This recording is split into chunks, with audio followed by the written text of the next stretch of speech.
बोलो शंकर भगवान की जय, शिव महापुराण की जय। गौतम प्रभाव। प्राचीन काल में महर्षि गौतम ने दक्षिण में ब्रह्मा पर्वत पर 10,000 वर्षों तक सिद्ध हेतु तप किया था। उस समय महान अकाल पड़ रहा था। 100 वर्ष तक वर्षा न होने से जल का भी मिलना कठिन हो गया था। महर्षि गौतम ने वरुण देव की आराधना की। 6 मास के बाद वरुण देव ने प्रकट होकर ऋषि से वरदान मांगने को कहा। वरुण देव की वाणी सुनकर गौतम ऋषि बोले, हे वरुण देव, इस समय चराचर प्राणी और वनस्पति जगत वर्षा न होने के कारण व्याकुल है। मैं उन्हें सुखी देखने के लिए वर्षा का होना चाहता हूँ। यह सुनकर वरुण देव बोले, मैं स्वतंत्र नहीं हूँ। इसके लिए भगवान भोलेनाथ की स्वीकृति चाहिए, क्योंकि हम सब भगवान भोलेनाथ के अधीन हैं।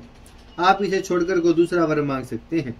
यह सुनकर महर्षि गौतम बोले, हे वरुण देव, मुझे इसके अतिरिक्त अन्य किसी वरदान की आवश्यकता नहीं है। यदि आप संतुष्ट हैं तो जल प्रदान कीजिए। इससे अधिक पुण्य का कोई और कार्य नहीं हो सकता। वरुण देव बोले, यदि आप जल ही चाहते हैं तो आप एक गड्ढा खोदिए, मैं उसे जल से भर दूंगा, जो कभी खाली नहीं होगा। इससे इस विश्व में आपका नाम होगा। गौतम ऋषि ने तुरंत एक हाथ लंबा चौड़ा गड्ढा खोदा। वरुण देव ने उस गड्ढे में तुरंत जल से भर दिया। वरुण देव ने गौतम ऋषि से कहा, इस स्थान पर हवन, दान, देव पूजन, तपस्या, पितृ श्राद्ध आदि करने से सब सफल होंगे। इतना कहकर वरुण देव अंतर्ध्यान हो गए। गड्ढे के उसी जल से अन्न पैदा किया जाने लगा। इससे सभी जीव जंतु संतुष्ट और परम प्रसन्न हुए। वह स्थान गौतम ऋषि की कृपा से रिद्धि सिद्धिदायक हो गया। महर्षि गौतम को गो हत्या का दोष। एक दिन की बात है कि गौतम ऋषि के शिष्य उनकी आज्ञा से गड्ढे से जल लेने को गए। उसी से अन्य ऋषियों की पत्नियां भी वहां पर जल भरने के लिए आई। स्त्रियों ने ऋषि गौतम के शिष्यों से कहा, पहले हमें जल भर लेने दो, तुम हमारे बाद में जल भर लेना। इसके बाद ही उन्हें कुछ फटकार भी लगा दी। इस पर गौतम ऋषि के शिष्य बिना जल भरे ही आश्रम को लौट गए। ऋषि पत्नी अहिल्या जी उन्हें समझा बुझाकर स्वयं जल भरने गई। उन्होंने स्वयं ऋषि गौतम को जल ला कर दिया। तब अहिल्या जी स्वयं जल भरने के लिए जाने लगी। इस पर अन्य ऋषियों की पत्नियों ने किसी दिन शिकायत कर दी कि अहिल्या हमें पानी नहीं भरने देती है। वह कहती है कि मेरे पति ने वरुण देव से यह वर पाया था, तुम्हारा यहाँ कोई अधिकार नहीं है। इस पर ऋषि लोग गौतम ऋषि से नाराज हो गए। उन्हें दुख पहुंचाने के लिए वे गणपति का पूजन करने लगे। गणपति प्रत्यक्ष रूप से प्रकट होकर कहने लगे, मैं आप लोगों से प्रसन्न हूँ, आप लोग वरदान मांग सकते हैं। मुनिगण बोले, स्वामी, यदि आप हमसे प्रसन्न हैं तो हम सब आपसे यह वरदान चाहते हैं कि महर्षि गौतम इस स्थान को छोड़कर कहीं दूसरी जगह चले जाएं। मुनियों की ये कटुल बातें सुनकर गणपति हंसकर बोले, हे मुनियों, महर्षि गौतम तो निरपराध हैं, उन्हें दंड देना उचित नहीं है। इससे तुम्हारा ही अमंगल होगा। वे तो बड़े परोपकारी जीव हैं। तुम सब उनसे द्वेष रखना बंद कर दो। इससे अच्छा है कि तुम कोई दूसरा वरदान मांग लो। गणेश जी के बार बार समझाने पर भी मुनि वृंद अपने आग्रह पर अडिग रहे। तो गणेश जी यह कहकर अंतर्ध्यान हो गए कि तुम नहीं मानते हो तो ऐसा ही हो। मुनि वृंद को वरदान देने के पश्चात गणेश जी ने अपने वरदान को सत्य करने के लिए एक निर्बल गौ का रूप धारण कर लिया। यह गाय गौतम ऋषि द्वारा पैदा किए गई जो आदि जो खाने लगी। गौतम जी ने उस गाय को एक तिनके से खेत से बाहर हाँक दिया। तिनके से तड़ित होने पर गाय गिर पड़ी और उसकी मृत्यु हो गई। यह देखकर गौतम ऋषि को बड़ा भारी दुख हुआ। उन्होंने अपनी पत्नी अहिल्या को बुलाकर कहा, पता नहीं भगवान शंकर हम पर क्यों क्रुद्ध हो गए हैं, जो गो हत्या का पाप मुझे लग गया है। उसी समय वे कपटी मुनिगण भी वहां आ गए। वे महर्षि गौतम, उनकी पत्नी अहिल्याबाई और उनके शिष्यों को बुरा भला कहने लगे। वे बोले, हो गौतम जी, अब तुम इस स्थान पर रहने योग्य नहीं हो, अतः अपनी पत्नी और शिष्यों के साथ तुम किसी दूसरे स्थान पर चले जाओ। तुम गो हत्यारे बन गए हो। इतना कहकर वे सब मुनि मिलकर उन पर पत्थर बरसाने लगे। इस पर गौतम ऋषि वहां से 1 कोस की दूरी पर दूसरी जगह रहने लगे। 15 दिन के बाद गौतम ऋषि ने उन ऋषियों के पास जाकर प्रायश्चित का उपाय पूछा। ऋषियों ने बताया, आप अपने पाप को सब जगह प्रसिद्ध कीजिए और पृथ्वी की 3 परिक्रमा लगाइए। यदि आप इतना नहीं कर सकते तो तप के द्वारा गंगा जी को प्रकट करके उसमें स्नान करो। 1 करोड़ पार्थिव पूजन करो, तब इस महापाप से छुटकारा मिल सकता है। मुनियों की आज्ञा पाकर गौतम मुनि वहां से यात्रा के लिए चल पड़े। वे पहले ब्रह्मागिरी की परिक्रमा करके पार्थिव लिंग बनाकर विधि विधान से शिव जी की पूजा करने लगे। उनकी पत्नी अहिल्याबाई भी एकाग्रचित होकर शिव जी का पूजन करने लगी। त्र्यंबकेश्वर की उत्पत्ति व महिमा। गौतम ऋषि तथा उनकी पत्नी अहिल्याबाई ने मिलकर शिव जी की आराधना की। उनकी तपस्या से प्रसन्न होकर भगवान शंकर अपने गणों के साथ प्रकट हुए। गौतम ऋषि उन्हें बार बार प्रणाम कर उनकी स्तुति करते हुए बोले, हे प्रभु, मुझे गोहत्या के पाप से मुक्ति दिलाइए। भगवान भोलेनाथ ने कहा, हे गौतम, तुम तो निर्दोष हो। यह सब उन पाखंडी मुनियों की माया थी, जिसके कारण तुम्हें इतना दुख उठाना पड़ा। गौतम ऋषि बोले, उन मुनियों ने तो मेरे साथ बहुत बुरा व्यवहार किया, परंतु मेरे लिए तो यह भलाई का काम हो गया, क्योंकि इससे मुझे आपके प्रत्यक्ष दर्शन प्राप्त हो गए। भगवान शंकर ने गौतम से वरदान मांगने को कहा।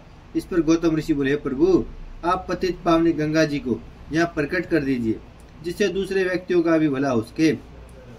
भगवान शंकर ने उन्हें गंगा जल दिया। वही गंगा जी स्त्री रूप में साक्षात प्रकट हो गई। गौतम ऋषि ने उन्हें प्रणाम करके उनकी स्तुति करने लगे। ऋषि गौतम बोले, हे पतित पावनी गंगे, आप पापों को नष्ट करके सबको मुक्ति देने वाली हो। मैं आपकी शरण में हूँ, मेरा भी उद्धार करो, मेरी नरकों से रक्षा करो। फिर भगवान शंकर गंगा जी से बोले, हे पतित पावनी, तुम मेरी आज्ञा से गौतम जी को सकुटुम्ब पाप रहित कर दो। गंगा जी बोली, हे प्रभु, आपकी आज्ञा शिरोधार्य है। मैं इन्हें कुटुम्ब सहित पवित्र करके आपके लोक को आऊंगी। इस पर भगवान शंकर बोले, कल्याणी, तुम कलयुग के 28वें मनवंतर तक इसी पृथ्वी पर विराजमान रहो। गंगा जी बोले, हे भगवान, यह तो तभी संभव है जब आप पार्वती के साथ शरीर धारण कर यहाँ पर मेरे समीप ही रहें। आपको बता दो जी, कलयुग का 28वां मनवंतर चल रहा है इस टाइम, तो ये 28वें मनवंतर तक ही रहेगी पृथ्वी पर, उसके बाद गायब हो जाएगी गंगा जी। संसार में मेरी कीर्ति हो। हे भगवान, यह तो तभी संभव है जब आप पार्वती के साथ शरीर धारण कर यहाँ पर मेरे समीप ही रहो। संसार में मेरी कीर्ति हो, तभी मैं पृथ्वी पर रह सकती हूँ। इस पर भगवान शंकर ने गंगा जी को समझाते हुए कहा, मुझ में और तुम में कोई अंतर नहीं है, हम दोनों तो एक ही रूप हैं। इस पर भी यदि तुम्हारी यही इच्छा है तो तुम्हारे समीप ही मेरा निवास रहेगा। भगवान शंकर वहां पर त्र्यंबकेश्वर नाम से और गंगा जी गौतमी गंगा के नाम से विराजमान हो गई। गौतमी गंगा जी पर तो पुष्कर राज सरोवर, गौतमी गंगा जी पर तो पुष्कर राज सरोवर, गंगादि तीर्थ और विष्णुवादी देवताओं का निवास है। गंगा गौतमी परम पवित्र कल्याणकारी है। जब महर्षि गौतम ने गंगा जी को जल रूप में दर्शन देने की प्रार्थना की तो ब्रह्मागिरी पर जल रूप में बहने लगी।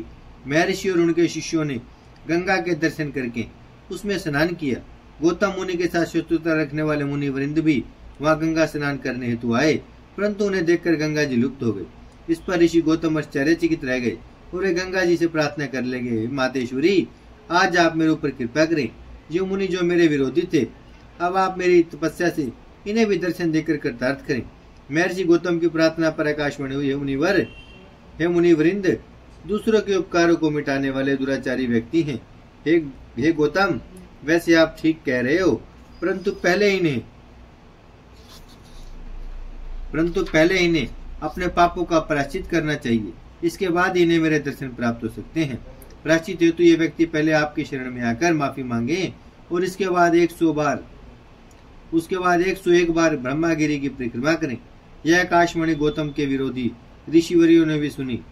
इस पर वे सब मुनि गौतम जी के चरणों में गिरकर अपने अपराधों की क्षमा मांगने लगे। इसके बाद उन्होंने ब्रह्मागिरी की एक परिक्रमा की। इसके बाद उन सबको गंगा जी के दर्शन प्राप्त हुए। इसके बाद उस स्थान का कुशावर्त नाम पड़ गया।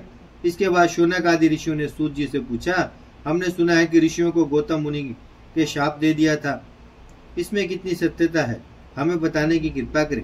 सूत जी ने बताया, मुनियों, जब बनावटी गाय की हत्या हो गई तो उनके विरोधी मुनियों ने प्रसिद्धि कर दी कि गौतम मुनि ने गौ की हत्या कर दी है।